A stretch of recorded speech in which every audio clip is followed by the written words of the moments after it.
In today's video, you'll learn how to fix the Your Connection is Not Private error on Microsoft Edge quickly and safely. This error can look scary, but in most cases, it's caused by simple issues that you can fix in a few minutes. Let's go step by step.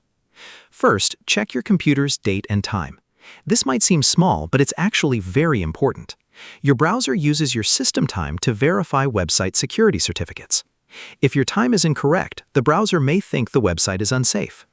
To fix this, open your system settings, go to Date and Time, and turn on Automatic Time and Time Zone.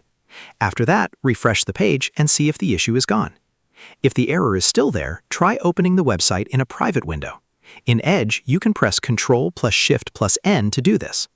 Private mode disables extensions and ignores stored data, so it helps you quickly check if something in your browser is causing the problem. If the website works in private mode, the issue is likely related to your browser data. Next, clear your cache and cookies. Go to Settings, then Privacy and Security, and choose the option to clear browsing data. Select All Time, then Clear Cookies and Cached Files. This removes outdated or corrupted data that might be triggering the error. Another common cause is browser extensions. Some extensions can interfere with secure connections. Go to your extensions page, disable them all, and then turn them back on one by one. This helps you identify if any extension is causing the issue. Once you find the problematic one, you can remove it or replace it with a better alternative. These simple methods solve most cases of this error. So whenever you see Your Connection is Not Private, don't panic. Just follow these steps and you'll usually fix it quickly. And that's how you fix the Your Connection is Not Private error on Microsoft Edge.